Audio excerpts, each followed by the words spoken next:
항상 우리를 사랑해 주시는 아버지 하나님, 하나님의 은총과 사랑의 역사가 우리 삶과 늘 함께 하시고 이 세상 많은 사람 가운데 우리를 구별하여서 하나님의 집으로 우리를 부르시고 하나님을 아버지라 부르게 하심으로 하나님의 자녀로서 우리가 소망이 있는 이 세상에 그 모든 인생 여정을 달려갈 수 있게 섭리하시며 인도해 주시니 감사합니다. 우리가 허락해 주신 거룩한 주님의 날입니다. 하나님의 집에 함께 모여 예배하는 이 시간, 하나님께서 우리에게 주시는 계시의 그 음성을 성령 충만한 가운데 우리 모두에게 들려주심으로 우리가 새로운 결단을 이 예배를 통해 할 수 있기를 소망합니다. 진히 이 시간 역사하여 주시옵소서. 예수님 거룩하신 이름으로 기도드리옵나이다. 아멘. 우리 인생에게 있어서 물어야 할 가장 큰 질문이 무엇이라고 여러분은 생각을 하십니까? 아마도 여기에 우리는 각자 자기 자신이 지금 처해 있는 처지나 형편과 또는 관심에 따라서 이런저런 대답을 할 수가 있을 것입니다만은, 제가 대학에 입학하여서 처음 교양 과목으로 배웠던 철학기론에서는 인생이란 무엇인가, 우리 인생은 어떻게 살아가야 하는 것인가 하는 질문이라고 말하고 있었습니다. 인생이란 무엇인가, 우리 인생은 어떻게 살아가야 하는 것인가. 이제 그 말을 그대로 받아서 여러분에게 다시 인생이란 무엇인가, 우리는 어떻게 살아야 하는가 하고 묻는다고 한다면 여러분은 또 어떻게 대답을 하시겠습니까? 인생이란 무엇인가, 우리 인생은 어떻게 살아야 하는가. 사실 생각해 보면 이 질문, 우리 인생에서 가장 중요한 문제라고 우리는 수긍할 수밖에 없습니다. 그러나 이 질문에 대해서 막상 우리가 무엇이라고 대답하기가 그렇게 쉽지가 않습니다. 그것은 그만큼 이것은 중요한 문제이기 때문일 것입니다. 바로 이 점에 대해서 하나님의 말씀인 성경은 분명한 대답을 우리들에게 주고 계시는데, 오늘 같이 계신 본문 말씀 그 중에 한 대답으로서 우리에게 주시는 말씀입니다. 우리 모두 오늘 읽으신 이 본문 말씀을 통하여서 은혜를 함께 나눌 수 있기를 바랍니다. 하나님의 말씀인 성경에 보면은 특히 그 가운데 사도 바울은 우리 인생을 가리켜서 경기하는 것에 비유하면서 여러 곳에서 말씀하신 것을 우리는 보게 됩니다.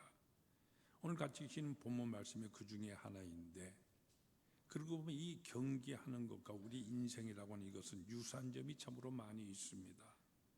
이 둘 다 여기는 시작이 있고 과정이 있고 또한 끝이 있기 때문입니다. 이제 우리 살아가는 인생을 하나의 경기하는 것이라고 생각을 하였었을 때, 여기서 우리가 생각할 수 있는 중요한 점들이 무엇이겠습니까? 운동선수가 경기장에 나섰을 때 그때 그에게서 가장 중요한 것은 무엇보다도 내가 지금 무엇을 위하여 경기하느냐 하는 바로 이게 문제가 될 것입니다. 다시 말하자면은 내가 돈을 위해서 이 경기를 하고 있는 것인가, 명예를 위해서 하는 것인가, 아니면 단순히 내 인생의 이 보람을 위해서 하는 것이냐 하는 등등의 어쨌든 그 목적을 분명히 해야 하는 것입니다. 왜냐하면 그 목적으로 인해서 모든 필요한 것들을 바로 우리는 해낼 수 있는 것이기 때문입니다. 우리가 인생을 살아감에 있어서도 마찬가지입니다. 가장 중요한 것은 바로 목적에 대한 이 질문일 것입니다. 나는 왜 사는가? 삶에 대한 이 목적이 분명히 해야 하는 것입니다. 사실 매사에 있어서 목적이 분명한 이것은 아주 중요한 것입니다. 예를 들어서 공부하는 학생들, 그들이 공부하는 것에서 여러분 생각해 보십시오. 제가 고등학교 다니고 있었을 때 어떤 학교들에 있어서는요, 고3 때에 대학 진학반과 아닌반으로 나누고 있었습니다. 근데 이 아닌반에 여기는 영 공부하는 분위기가 엉망입니다. 뭐 고등학교만 졸업하면 그만인데 뭐 영어 단어 하나 더 외워본들 뭐 미분 적분 그것이 뭐 대수냐 하는 것이지요. 사실 목적이 분명하면은 못할 것이 없습니다. 제가 미국에 있을 때 섬기던 교회에 어떤 나이 많은 집사님이 새로 등록을 하셨습니다. 이분은 68세 때 자녀 초청으로 이민을 오신 분이신데 70세 때에 운전면허를 얻고는 첫 번 운전하는 날에 옆에다가 당신의 부인을 태우고 교회로 나오셔서 등록을 하신 것입니다. 평생 운전이라고는 한국에서 핸들조차도 잡아본 적이 없다고 합니다. 그래서 처음 운전을 배우겠다고 하였었을 때 자녀들과 주위 모든 사람들이 그것은 무리라고 하면서 말렸다고 합니다. 그러나 그분이 그 나이에 운전을 배운 이유는 단순합니다. 교회에 좀 마음대로 나가 보겠다고 말이죠. 여러분이 잘 아시겠지만 미국에는 차가 없으면 아예 발이 묶입니다. 자녀들이 픽업을 해주는 것도 한두 번이지 매번 부탁만을 할 수 없었고, 그래서 그 나이에 운전을 배워서 그 후에 80이 넘도록 운전을 하고 다니셨습니다. 여러분, 목적이라고 하는 것이 이렇게 중요한 것입니다. 그러면 우리의 목적은 무엇이어야 하겠습니까? 오늘 본문에서 사도 바울은 그 목적에 대해서 먼저 말씀을 하여 주시는데, 그 목적이란 바로 부름의 상이라고 하는 것입니다. 14절에서 표대를 향하여, 그래서 예수 안에서 하나님이 위해서 부르신 부름의 상을 위하여 달려가노라 하고 말씀하십니다. 여기서 우리가 먼저 깨달을 수 있는 중요한 사실이 있습니다. 그것은 우리의 목적은 무엇보다도 먼저 높고 고상한 그런 것이 한다는 사실입니다. 부름의 상, 이것은 매우 높은 차원의 고상한 목적이지 않습니까? 사실 목적이 무엇이냐 하는 것에 따라서 그 사람의 생과 사람됨이 달라져 버리는 것입니다. 그런 거로 우리의 목적은 절대로 낮은 차원의 그런 것이 되어서는 아니 되는 것입니다. 그래서 오늘 본문에 이렇게 말씀을 하십니다. 위에서 부르신 부름의 상을 위하여서 달려가노라. 위에서 부르신 이 부름의 상이라고 하는 것은 곧 예수 그리스도께로부터 오는 이 상을 말하는 것입니다. 그러므로 내가 지금 쫓아가고 있는 이 모든 것들은 이 세상의 것이 아닌 종말론적인 것이며, 저 높은 곳에서 부르시는 주님의 부르심을 향하여 우리는 달려가는 것입니다. 높은 목적, 저 높은 곳에서 부르시는 이 부름의 상.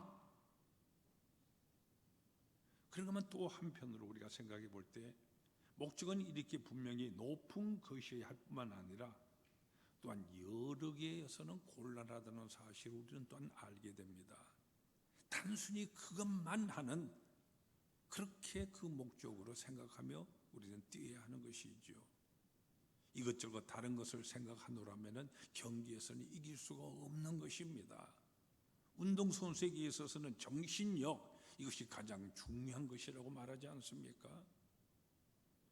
이를 위해서 사도 바울은 골로새서 3장 1절과 2절에서 중요한 말씀을 해주시는데, 이 말씀 우리 모두 함께 찾아볼 수 있기를 바랍니다.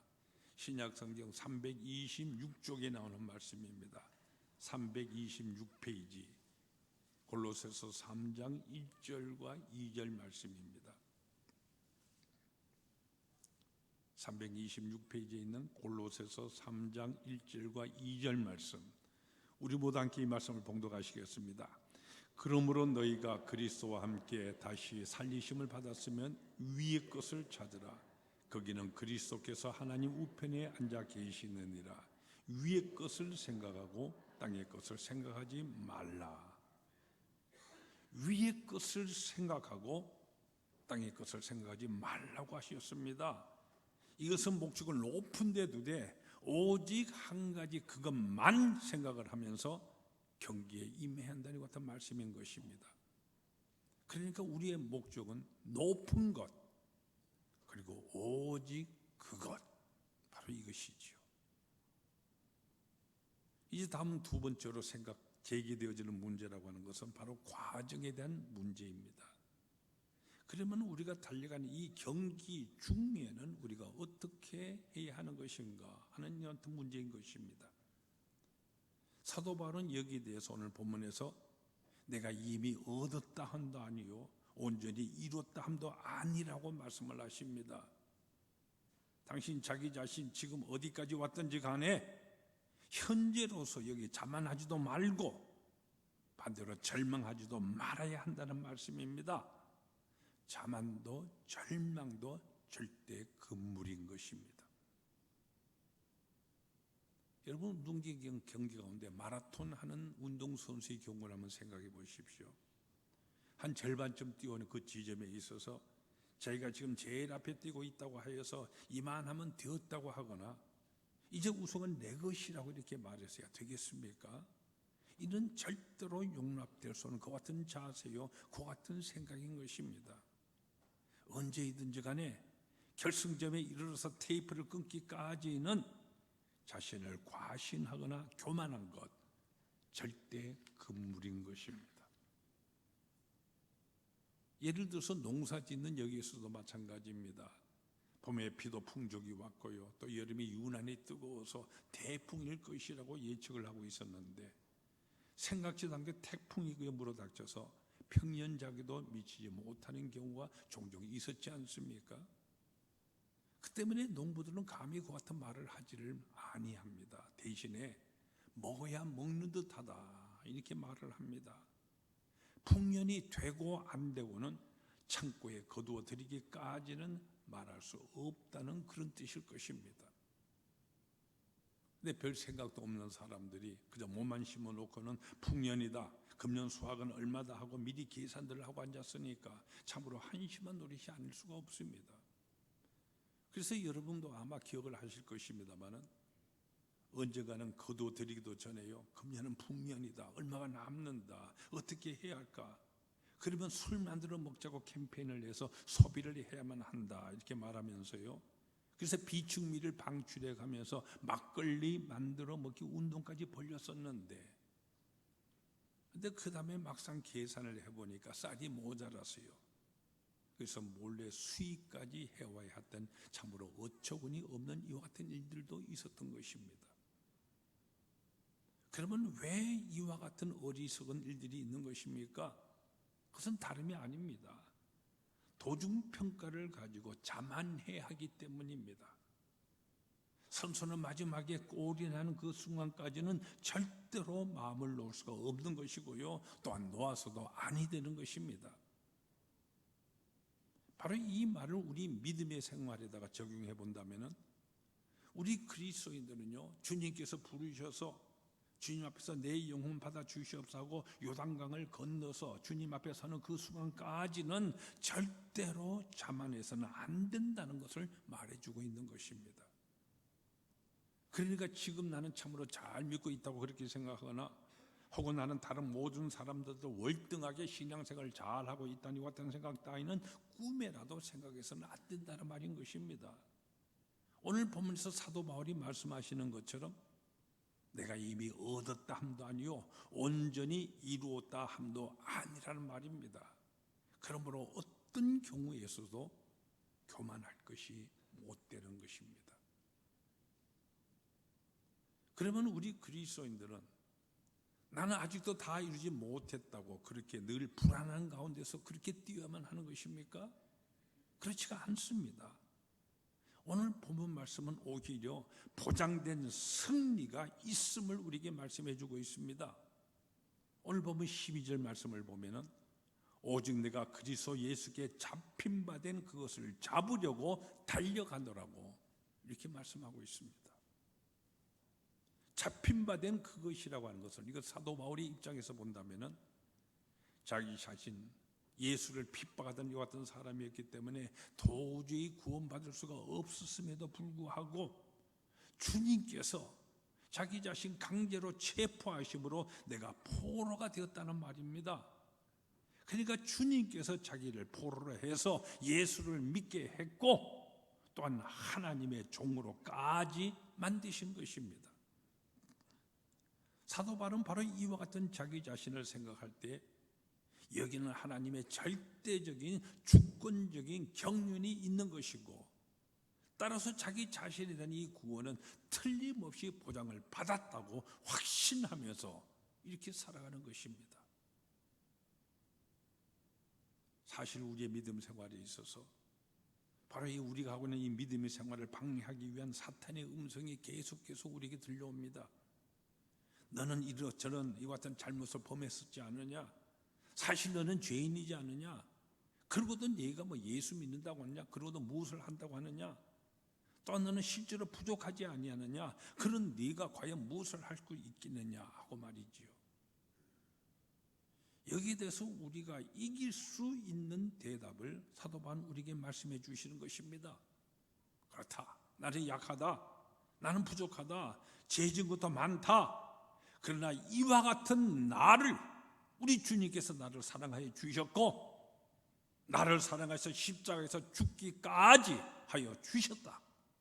그러고는 나 자신 나의 공로라든지 나의 의로서가 아니라 우리 주님 예수 그리스도의 십자가의 공로로 나는 구원함을 받은 것이다. 나의 부족함이 더 크냐? 예수 그리스도의 그 십자가의 공로가 더 크냐? 그래서 사도 바울은 내게 능력 주시는 자 안에서 내가 모든 것을 할 수 있느니라고 이렇게 선언을 하시는 것입니다. 그런 거는 이제 남은 문제는 내가 하나님 앞에 가서 얼마나 칭찬을 듣고 상을 받느냐 하는 이와 같은 문제만 있을 뿐이지 구원받지 못할까 봐 걱정하는 그런 것이 아니라는 말입니다. 그래서 사도 바울은 이미 잡힌 바 된 그것을 잡으려고 내가 달려간다 말씀하시는 것입니다. 바꾸고 말하자면 내 이상이나 무슨 취미라든지 경험이나 가능성에 맞추어서 나의 인생 목표를 세우는 것이 아니라 그리스도께서 나를 잡은 것을 목표로 하고 있다는 말입니다. 그리스도께서 내게 계시해 주신 바로 그 목표, 그리스도께서 나로 하여금 하라고 하신 그 명령, 그것이 바로 목표라는 말씀입니다. 여러분은 무엇을 목표로 하고 살아가십니까? 만약 그 목표가요 내 이상이나 내 취미나 내 능력에 따른 것이라면 그것은 잘못된 것입니다. 우리의 목표는 어디까지나 예수 그리스도께서 나를 강제로 붙드셔서 나로 나 되게 하신 바로 그것이어야 합니다. 따라서 그 목표는 내 뜻이나 나의 소질에 의해서 세워진 그런 목표가 아닙니다. 사도 바울의 입장에서 말해 본다면 자기가 세웠던 원래 가졌던 목표, 아마도 우리가 짐작해 보건대 사도 바울은 애초에 당시에 철학자 필론이라는 사람이 유명한 분이 있었는데 그분과 같이요 유대 종교와 또는 헬라 철학 모두에서도 능통하여서 종교 가임에 있어서 철학가인 아주 명망 있는 이 같은 인물이 되고 싶었을는지도 모릅니다. 그러나 그러한 자신의 목표 다 이제는 버리고 지워버리고 이제는 오직 그리스도께서 세워주신 그 목표 위에서 그 목표를 위해서 나는 지금 살아가고 있다는 것입니다. 여러분, 우리 그리스도인은 누구입니까? 우리 믿는 자는 바로 이와 같은 목표를 살아가는 사람들인 것입니다. 그리고 그렇게 사는 사람이 바로 우리 그리스도인인 것입니다. 다음 계속해서 오늘 본 말씀은 이러한 목표를 두고 그러면은 우리가 어떻게 달려가야 할 것인가 하는 점에 대해서 우리에게 또 말씀해 주십니다. 오늘 본문 말씀을 보면은 달려가노라 하는 것 같은 말씀이 있습니다. 여기 쓰여있는 달려간다는 이 말, 헬라어 원어로는 디오코라는 단어가 쓰여 있는데요. 이것은 그저 보통 우리가 말하는 정도의 달려간다는 것을 그런 것을 뜻하는 말씀이 아닙니다. 전력을 다하여서 달려가는 이것을 뜻하는 말입니다. 이 때문에 표준 세번역 성경에 보면은 놈을 앞으로 내밀면서 달려간다 이렇게 번역을 하고 있습니다. 전심전력을 다해서 달려간다는 동안 이와 같은 의미의 말인 것이죠. 육상 경기를 하는 데 있어서 중계방송하는 것을 보면은요, 달리는 그 선수의 얼굴 아주 느린 화면으로 확대해서 보여주곤 하지 않습니까? 그때 보면 웃는 얼굴로 뛰는 사람은 단 한 사람도 없습니다. 모두가 긴장해서요, 잔뜩 옹창이죠, 찌푸린 얼굴을 하고 있는 것을 보게 됩니다. 그야말로 발악하듯이 정몰대 힘까지 다 쏟으면서 마구 뛰는 것이죠. 바로 그와 같은 자세와 상태로서 달려가는 것을 뜻하는, 그와 같은 것이 바로 이 디오코, 바로 달려간다는 이 같은 뜻의 단어입니다. 이 달리는 선수, 내일 걱정, 모레 걱정을 하질 않습니다. 다만 이 시간에 있는 힘을 다할 뿐인 것입니다. 어떤 마라톤 선수, 그분이 간증하는 가운데 들은 얘기입니다.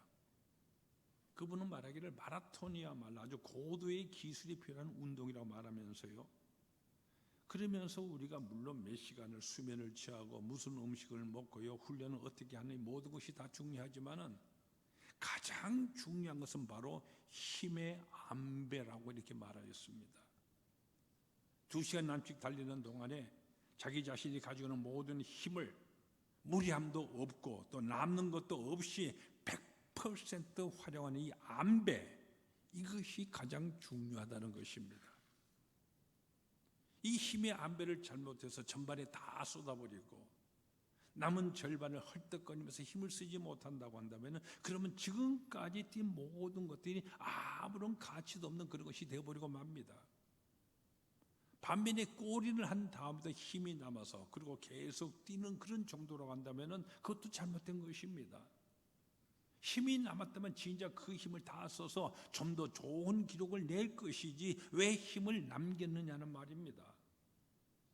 그러면 이 힘의 안배를 가장 잘한 경우가 무엇이냐면은 처음부터 끝까지요, 자기 가진 모든 힘들 적절히 안배해서 마지막까지 전부를 다 쏟아 부음으로써 꼴이 난 다음에는 아예 쓰러져 버려야 한다는 바로 이것입니다.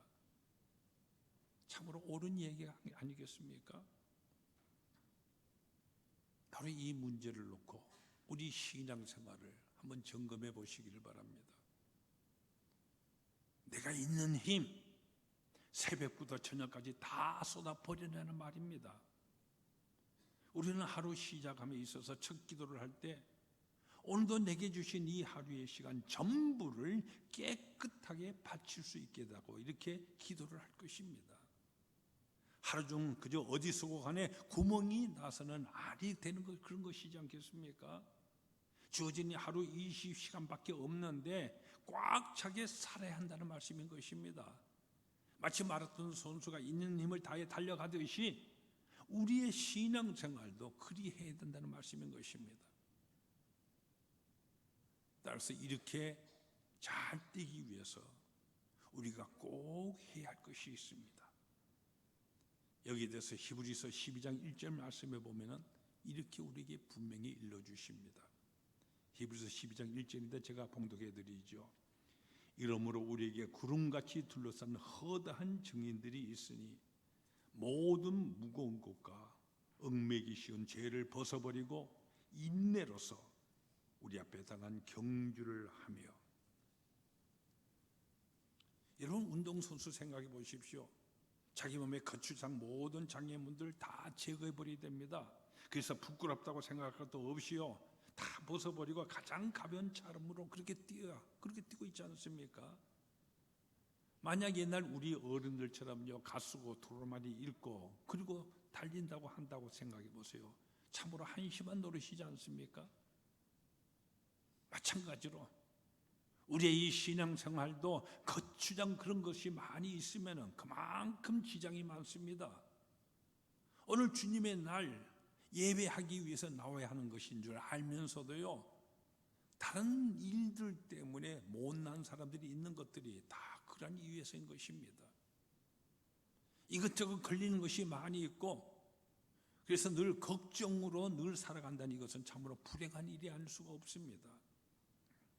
운동선수 되도록이면 몸을 가볍게 해야 되고 그렇게 해야만 뛰고 달릴 수가 있는 것입니다. 그런가 하면 또한 운동선수는요, 뒤에 있는 것을 잊어버리고 앞만 바라보면서 뛰는 것입니다. 잠시라도 뒤를 돌아보거나 뒤의 것을 생각해서는 아니 되는 것입니다. 오늘 본문 13절 말씀, 바로 이 점에 대해서 우리에게 말씀을 하시는데 뭐라고 말씀하십니까? 오직 한 일, 즉 뒤에 있는 일들은 잊어버리고 앞에 있는 것을 잡으려고 표대를 향하여 달려가노라. 운동 경기 중계한 것을 보면요, 해설자들이 흔히 말하지 않습니까? 관중을 의식해서도 아니 되고 옆을 바라보거나 뒤돌아보아서는 안 될 것이라고 말입니다. 적어도 이 순간만은 깨끗하게 앞에 있는 표대만을 바라봐야 합니다. 여러분, 여러분의 인생은 어떠하다고 생각을 하십니까? 만약 여러분이 지금 나의 이 신앙생활이 혹시라도 갈지자처럼 걸으면서 맥이 빠져 있다고 한다면요, 그 이유를 한번 꼭 짚어 곰곰이 생각해 보시기 바랍니다. 그것은 다름이 아니라 앞의 것을 향하여서 집중하지 못하기 때문인 것입니다. 그리고 뒤에 있는 것, 다시 말해서 과거의 허물이라든지 죄라든지 수치스러웠던 모든 것들, 이와 같은 등등 다 잊어버려야만 합니다. 우리에게는 이미 예수 그리스도의 십자가 있지 않습니까? 사도 바울의 입장에서 우리가 생각해 본다면 바울이 누구입니까? 지난달 예수 믿는 잡아 죽이려고 담에서까지 쫓아갔던 그이지 않습니까? 또 아덴에서 실수를 해서 교회를 세우지 못한 이와 같은 일도 있고요, 또한 고린도 교회를 비롯해서 다른 지역에서 전도하는 것에 생겨났던 크고 작은 모든 일들, 사실 이런저런 것들 다 생각하면 부끄러울 수밖에 없고 결과 점점 나약해지고, 그래서 자기 자신을 믿을 수가 없게 되어지고 결국은 전도할 수가 없게 됩니다. 나의 지난 모든 잘못들 먼저 회개를 하고, 그리고 예수 그리스도의 십자가 아래 다 묻어버려야 합니다. 그러면 또 다른 한편으로 자기 자신의 지난날의 잘난 모습에 대해서도 계속 그것만 붙들고 그게 연연해서도 아니 됩니다. 뭐 내가 왕년에 어떠했는데, 내가 무엇을 하였는데, 사실 우리는 이와 같은 말을 자주 하게 됩니다만은, 근데 그게 지금 와서 무슨 소용이 있다는 말인 것입니까? 그러므로 뒤에 있는 것들 깨끗하게 잊어버려야 됩니다. 그리고 중요한 것은 바로 오늘 이후라는 사실을 알아야 됩니다. 지난이들 이제 와서 되씹고 후회한들 무슨 소용이 있는 것입니까? 내게 있어서 중요한 것은 오늘과 내일이지 결단코 과거가 아닙니다. 이것은 우리가 다른 사람을 대함에 있어서도 마찬가지입니다. 뭐 저 사람의 과거가 어떻고 하는 여기만 매여 있었을 때, 여러분 예루살렘 교회가 어떤 실수를 했는가 우리가 사도행전에서 분명히 볼 수가 있지 않습니까? 바울이라는 이 사람 담에색 도상에서 부활하신 주님을 만나 뵙고 변화되어서 주님의 사도가 되었지만은, 그러나 예루살렘 교회는 모든 사람들 이 사울이라는 사람의 과거의 그만을 생각하고 있었기 때문에 그를 받아들이지를 못하였던 것입니다. 이제 우리는 우리의 현재와 미래만을 주님의 영광 가운데서 생각을 하고요, 우리 주님을 위한 그 같은 경기자가 되어야만 합니다. 그럴 때 우리는 인생 경기에서 승리하는 사람이 될 수가 있는 것입니다. 이제 마지막 남은 문제는, 그러면 이 운동 경기에서 결승점에 이르렀을 때 우리는 어떻게 마무리할 것인가 하는 것입니다. 여기에 대해서 사도 바울은 디모데후서 4장 7절과 8절에서 자세히 우리에게 말씀해 주십니다. 이 말씀 또한 우리 모두 찾아볼 수 있기를 바랍니다. 신약성경 346쪽에 나오는 말씀입니다. 346쪽 디모데후서 4장 7절과 8절의 말씀입니다.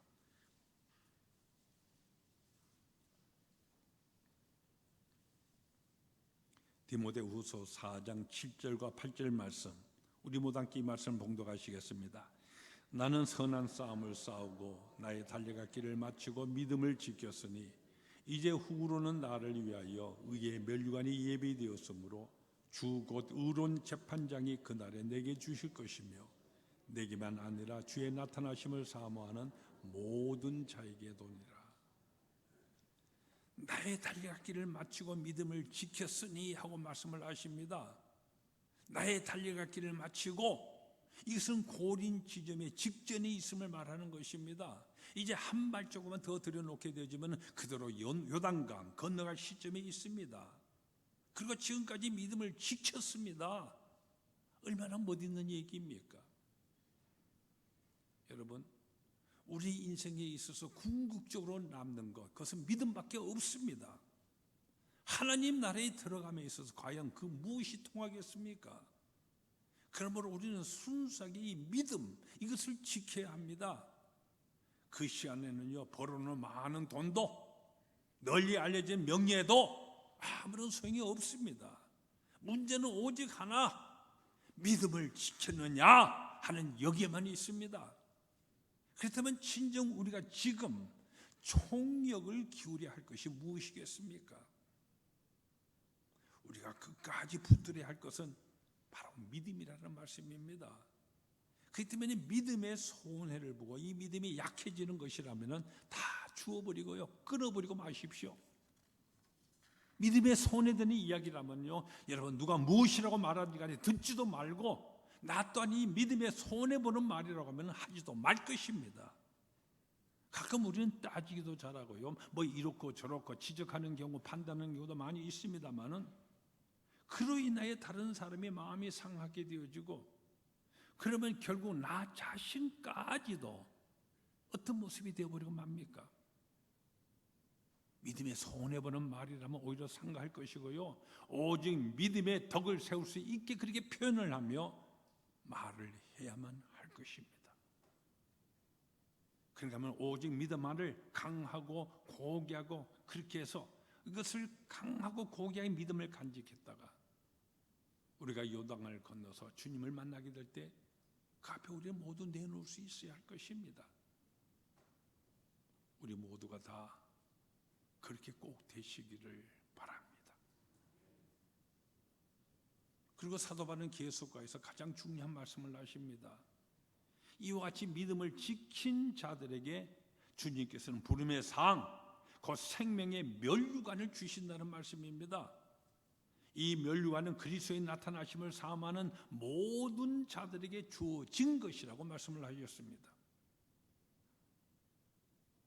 한 번은 전도를 하고 돌아온 이 제자들이 귀신들도 우리에게 항복을 하도록 하면서요, 그동안 자기들이 행했던 놀란 이와 같은 일들 자랑스럽게 주님 앞에 보고를 하였습니다. 이때 예수님께서는 그들에게 무엇라고 말씀을 하셨습니까? 오늘 나의 뜻대로 되었다, 내가 멋있게 해내었다, 논쟁에서 내가 이겼다, 다른 사람을 굴복시켰다, 나의 뜻을 관철했다, 오늘 이렇게 사업에 성공했다, 오늘 이와 같은 일을 이룩하였다, 이런 것으로 기뻐하지 말고 목적으로 삼지도 말라는 이와 같은 말씀입니다. 하늘나라에 내 이름이 기록된 것, 이것이 바로 우리의 최후의 최종 목표고 최종 영광이고 최종 보상인 것입니다. 바로 이 점을 여러분 마음속에 깊이 새기십시오. 오늘 이 시간 함께 예배드리는 여러분 모두, 여러분과 저 우리 모두가 우리의 달려갈 길을 마치고 오직 믿음을 지켜서 생명의 면류관을 다 함께 받아서 누릴 수 있기를 간절한 마음으로 축원합니다. 기도하십시다.